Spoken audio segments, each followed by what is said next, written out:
Welcome to the ADHD Brains in Business show. I'm your host, Raine, an ADHD author, educator, coach, and the proud owner of a late ADHD diagnosis. In these lively, perfectly imperfect episodes packed with hacks, tips, and tricks, my guest experts and I are going to bring you motivation, education, and strategies on how to balance life, business, and ADHD so you can do things your brain's way and thrive with the confidence and the success that you deserve. So fasten your seatbelts, hold on to your hats, and scream if you want to go faster, because here we go.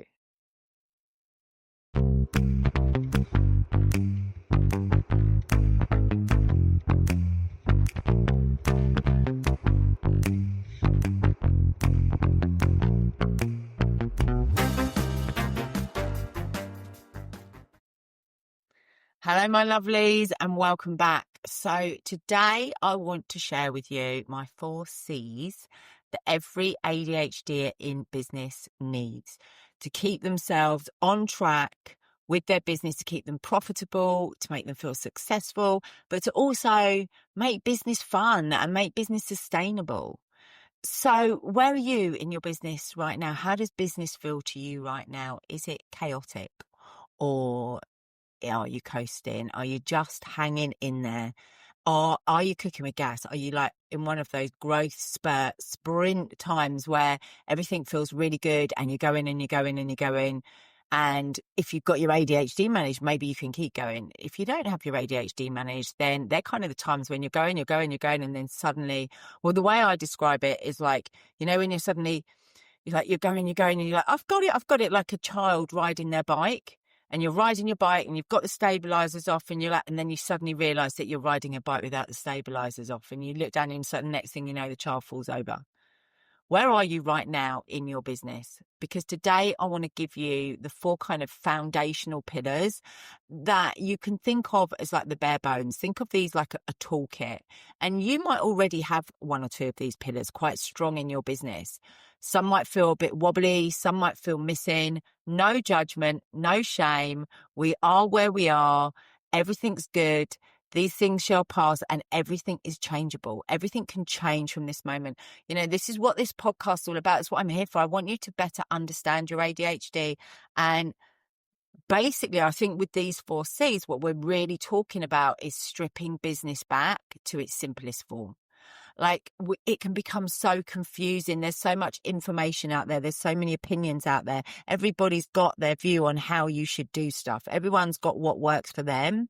And just because it works for them doesn't mean it's going to work with you. Very much like dieting, right? Just because your mate's losing weight on a certain diet doesn't mean that you're going to. And it's exactly the same with business. It's about finding what works for you and being bold and brave enough to go, yeah, this is what I'm doing. I'm trusting and believing myself. So these 4 C's, I hope, are going to help you do that. So let's get started. Let's get started with C number 1. Okay, so C number 1 is clarity. Clarity is so simple. Like, what do you offer? Who do you serve? And why does that matter? ADHD brains, we are so idea rich, but we can be really direction poor, right? And when we have clarity, what we can do is we can reduce our overwhelm. Clarity can help us make decisions faster, and it can make us easier for others to decide if they want to work with us. There's a very saying like, the confused mind does not buy. So I want to ask you, can you clearly describe what you do in a sentence? And yes, I guess I am kind of talking about that whole elevator pitch thing. Can you think of 10 words that describe your business, describe what you want to do? Because if it takes more than 10 words, 10 seconds, whatever, to explain your business to people, they're not going to remember it. And in a room or online or wherever, I hear people describe their businesses, and by the time they've got to the end of a very long sentence with lots of like buzzwords and trendy words, I think I don't have a clue what you do.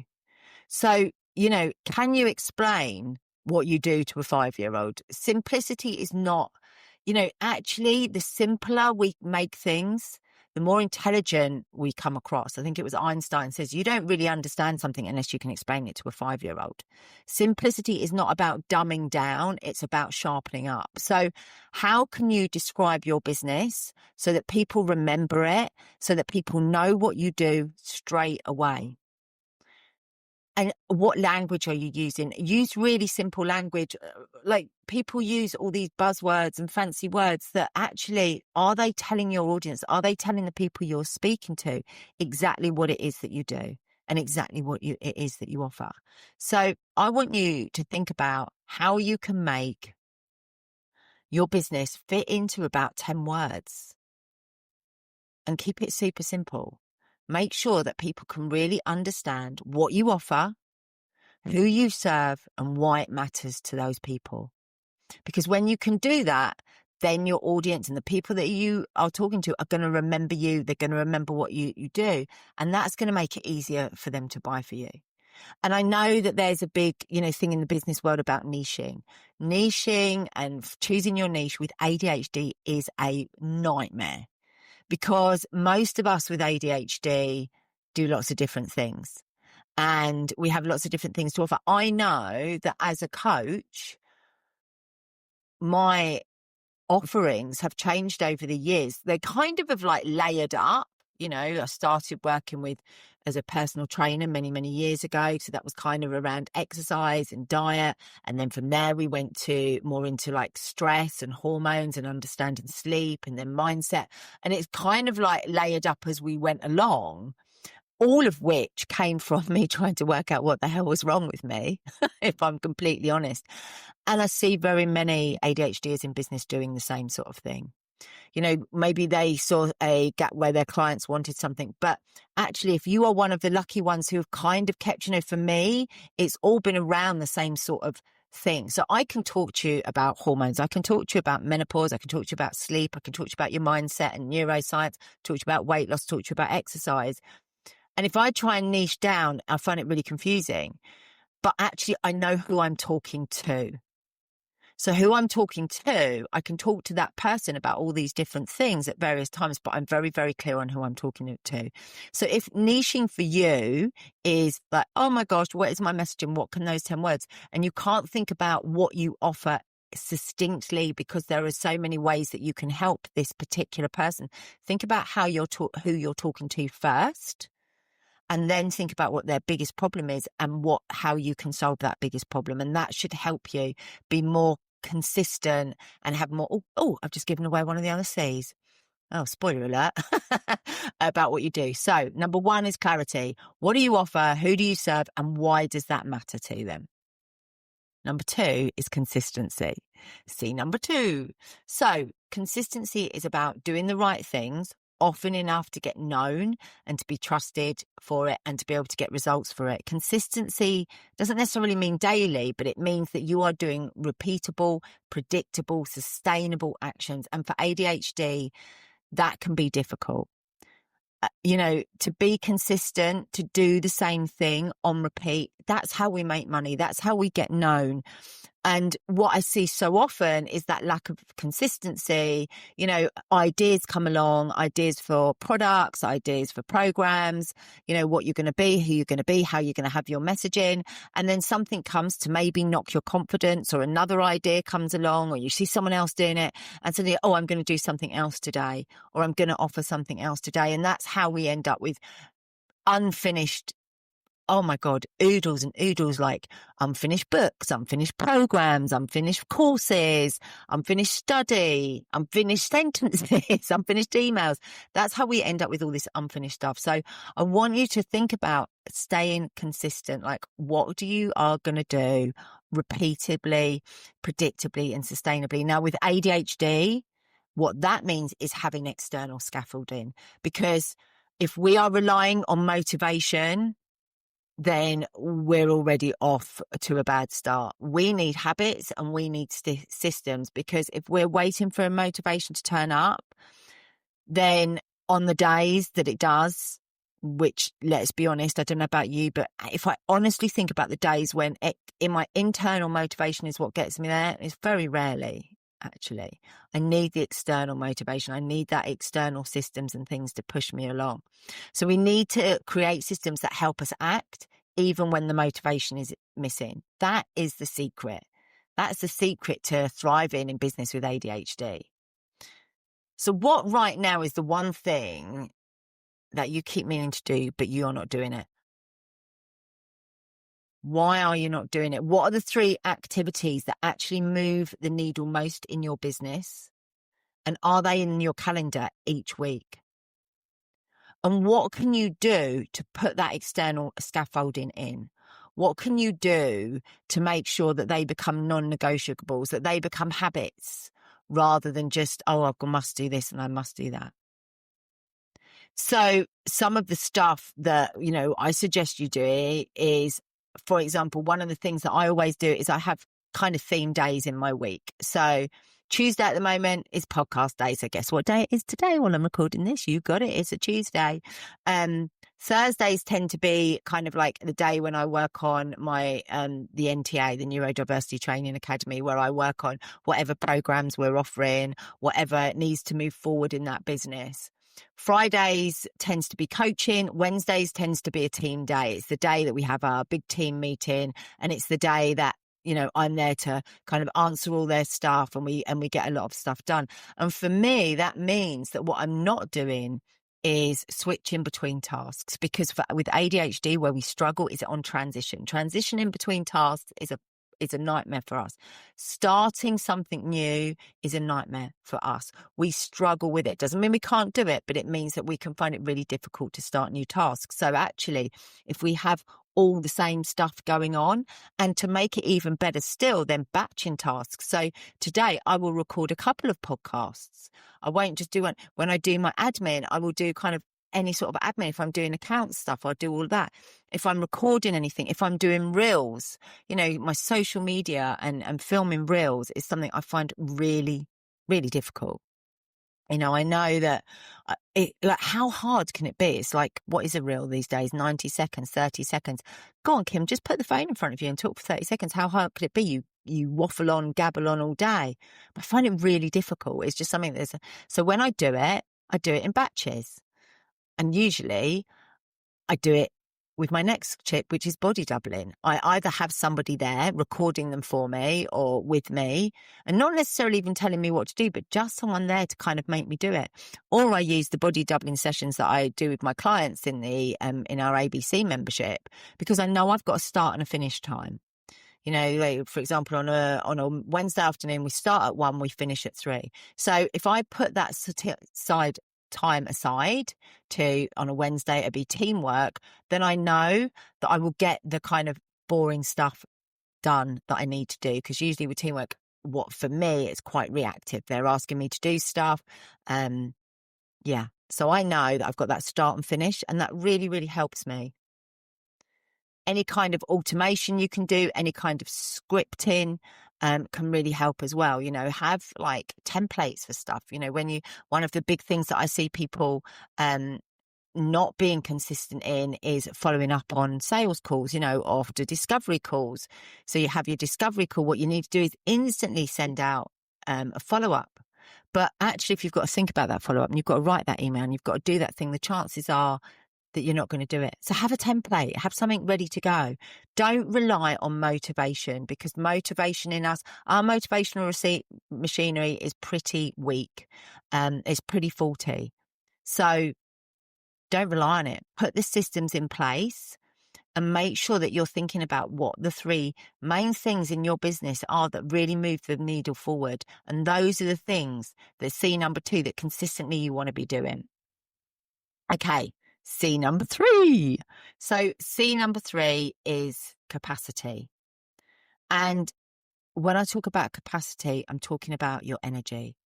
I'm talking about creating the conditions that protect your energy and that allow you to work at your best. I hate this saying, but it's so true. That allow you to work smart and not hard. When we're working hard, our ADHD, we struggle. It's very often when we're working hard that usually we get those diminishing returns, that usually we get less and less productive. When we're working smart, we're working with our energy and we're working within our capacity. So this one is about how you create those conditions so that you can do your best work, so that you can really show up with the best energy that you've got, because you can't grow or run a business if you're constantly running on empty. Believe me, because I've tried it for years and years and years. And if you're listening to this and you've been in business any length of time, I bet you've tried it too. So how is that working for you? You know, one of the big questions that I say to clients, particularly when, you know, I mean, we're going to talk about burnout in another episode, because burnout needs a whole nother, it probably needs a whole season to itself, to be honest. And I've very rarely worked with a client who hasn't experienced some kind of burnout. And one of the things that I'll say to clients is, what are you doing at the moment, particularly when they are in a space where I call it ADHD is driving the bus, you know, they're really struggling with their ADHD. And I'll say to them, so what are you doing for fun at the moment? And I've literally had people burst into tears when I've said that. And we have to understand that as business owners, we have this kind of like infinite span of time that we can work. You know, the reality is that, you know, we can work at any time of the day or night. We can work anywhere in the world, most of us, if you're working in an online business. You know, we're very, very flexible.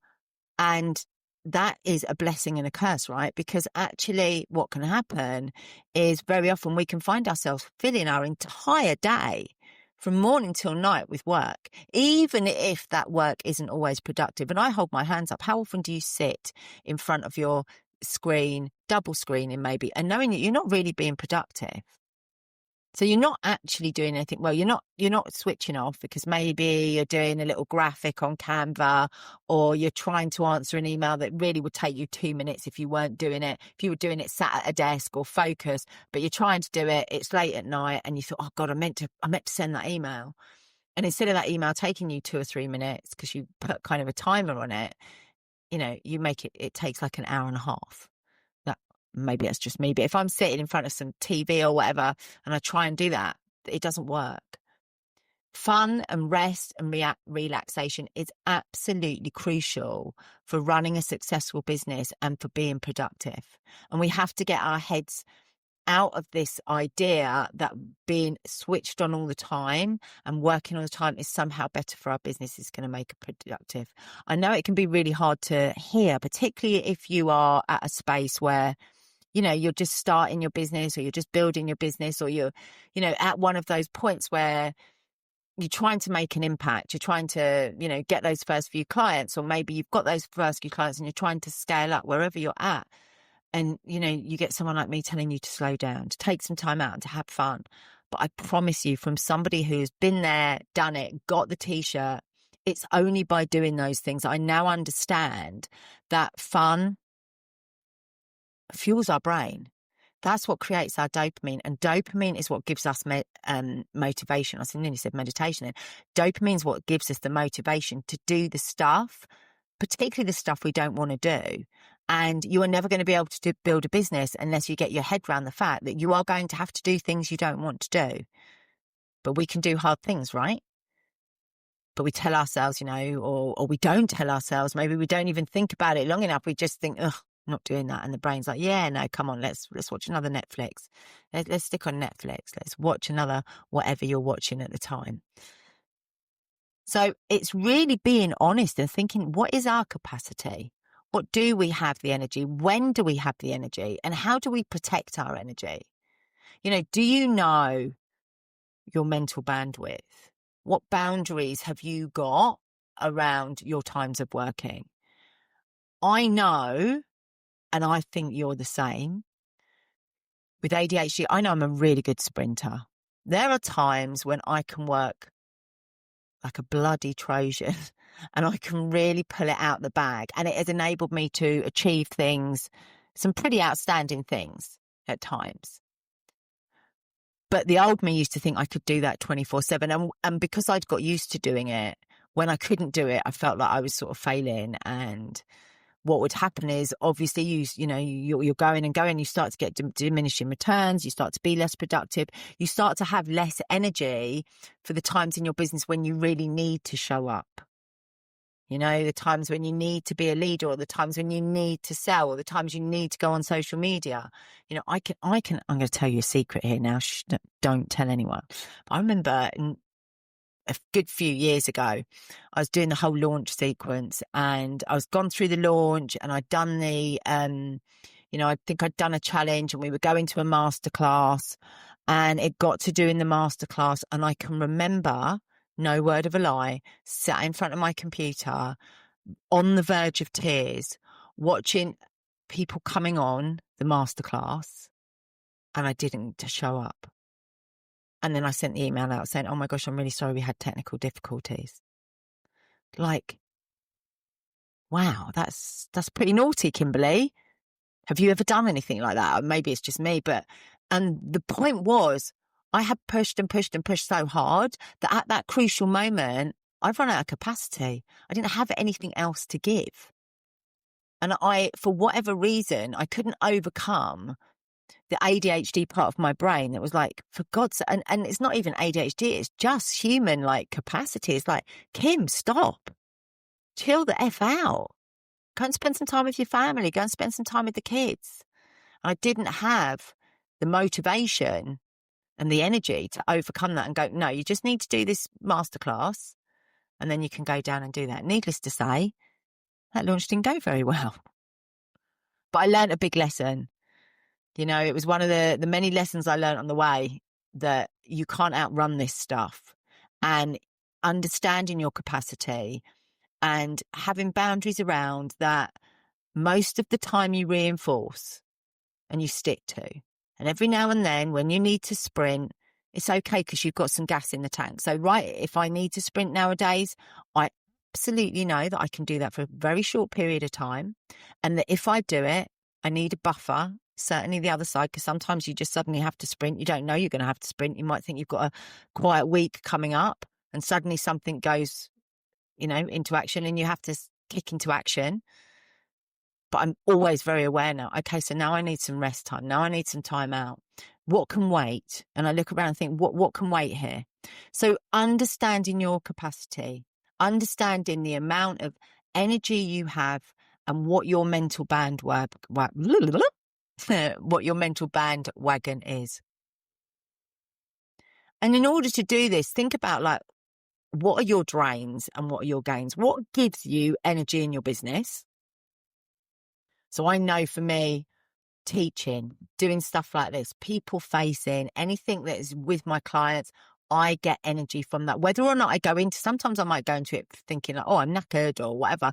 I know as soon as my clients come online, probably because it's reactive as well, I'm there for it, and they energize me, and we have, off we go.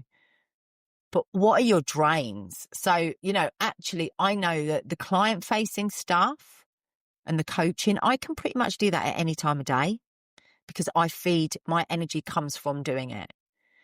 But I also know that there are certain times I can do emails and certain times I can't. Like emails, responding to emails seem to have got more and more of a problem for me over the years. And I think that's partly the society that we're living in, and the amount of, it's not just an email now, is it? It's a WhatsApp, it's a DM, it's a this, it's a that, it's all of these things that you have to respond to. So for me, actually, I know that is better done in the morning for me.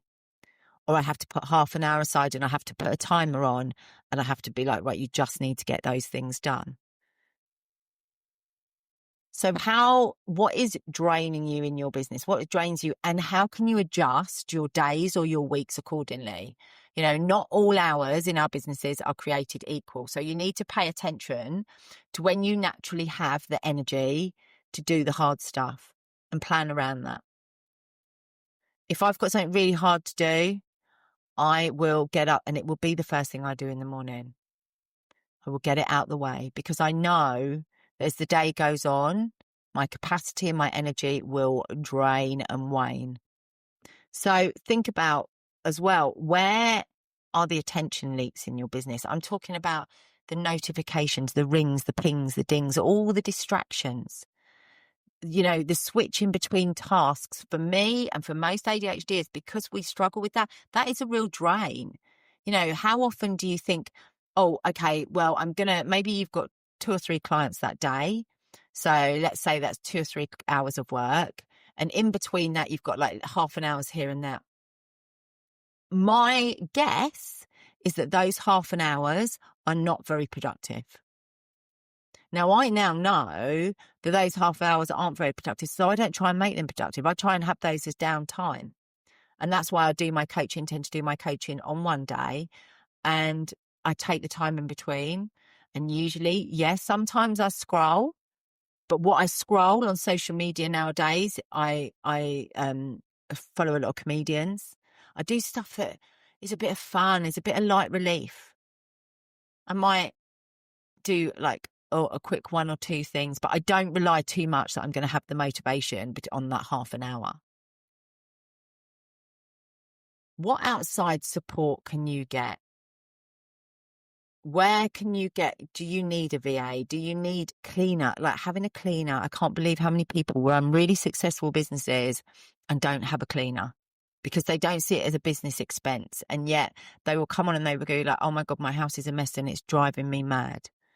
It's draining me. It's draining my energy. What tech can you get that saves you energy? Or is there tech that drains your energy? Or does just tech in general drain your energy? In which case, go get your VA. Really think about where that energy is going. So C number 3, capacity. What capacity do you have energetically in your business? And last, but definitely not least, is C number 4, confidence. This is a big one, right? And I see this all the time. All the time. And I see this, and I see this with my coaches that have just maybe certified and qualified, and they're getting ready to go out and into the world, and they're very competent and they're kind of confident, but they want to be more confident. But you will not get confident by wishing for it. You won't get confident by learning more. The only way you are ever going to get more confident at something is by taking action, because confidence follows action, not the other way round. You will not become confident at anything until you do it. There's no way through that. So every time you take that step and you step out before you feel ready, you're going to believe in yourself a little bit more. Confidence is not about being fearless. I never feel fearless. I'm becoming more, there are things now that I feel fearless about. There are things now that I find very easy in my business that I can go on a masterclass, I can speak on a podcast, I can do all of those things. I can go and teach a class to my students. I don't feel nervous. I don't feel, I prepare a little bit, but I feel excited. There's always some kind of feeling, but I never feel like, oh my God, I can't do this. I feel sick. Why am I doing this? Why don't you just go back to bed? Because I've done it so many times. But when I first did it, oh my word. And, when I first did my first ever bit of content, my first ever YouTube video that I produced, which I will put out one day, I looked at the other day, bless little me. It must have been I'll tell you what, it was so long ago, it wasn't recorded on a phone. Think about that if you're not in my generation. It was recorded on a camera. And no one told me I could smile. So I looked really miserable and really serious. It was awful. And of course I wasn't confident, and I didn't get confident for quite a while, but every time I did it, I got a little bit more confident. So confidence is about moving forward despite the fear. And we know that with ADHD, confidence can be really hard one, because many of us have been misunderstood or underestimated or micromanaged, or felt like, we're less than, or felt like we're not good enough, or had our confidence knocked on numerous times. But just understand there's no pill for confidence. Nothing's going to give it to you like doing the thing. So please do not wait until you feel confident to show up. Showing up is how you become confident. Imposter syndrome, if you feel like an imposter, good. You should. You should be feeling like an imposter at least a couple of times a year. I still feel like an imposter doing stuff. And that's when I'm excited. That's when I'm like, oh, good. This is you growing. This is you trying something new. Get used to feeling uncomfortable in the space that you're in, because when you're comfortable in the space that you're in, there's no growth. You're not growing. And that, for someone with ADHD, ultimately leads to us stagnating. And we don't want to do that. So where are you currently holding yourself back in your business because you are waiting to feel ready? Because newsflash, you're not going to feel ready. And what is one bold move that you could make anyway, whether you feel ready or not? Because you can always put it right. What's the worst that's going to happen? And if that happens, what are you going to do? I promise you, my students, I say to them, the coach you are now is going to be very different to the coach you're going to be in 2 months' time, and again in 6 months' time, and a year's time, and 5 years' time. Every time you go, you're going to become more confident. And yeah, of course, you're going to make mistakes. Of course, you're going to make mistakes. You're going to fluff up your lines. You're going to trip over things. You're going to look silly. You're going to make bad decisions. But you have to reframe that in that unless you do that, you're never going to grow. You're never going to get more confident. You're never going to get to where you should and where you deserve to be. Okay, guys. So those are my 4 C's. We've got clarity, which is all about the direction. Do you know the direction in your business? We've got consistency, which is all about your momentum, that keeping moving forward, not waiting for motivation to turn up, because it's not going to. And then we've got capacity. Capacity is about that sustainability, the ability to keep going, consistently keep moving forward, rather than the boom or the bust that happens energetically and financially, actually, if you don't look at your capacity. And then we've got confidence, that resilience that we need to just keep pushing ourselves, nudging ourselves forward. And I'm not talking about, if you are struggling right now and if you're like, oh, I don't feel good enough to do that thing, don't go like, go and do the biggest thing. If you're struggling right now to speak publicly, go and speak at a couple of local networking meetings. Don't sign yourself up to be headline sponsor for like a room full of 500 people. That's going to make you feel horrendous. That's probably going to burn you out. And you'll probably find yourself in a kind of similar situation to me in my masterclass when I didn't show. Just nudge yourself calmly and quietly out of your confidence, out of your comfort zone. That's all we need to do. Small steps. Don't just take that next step. So what of those 4 C's need your attention right now? Is it clarity? Is it consistency? Is it capacity? Is it confidence?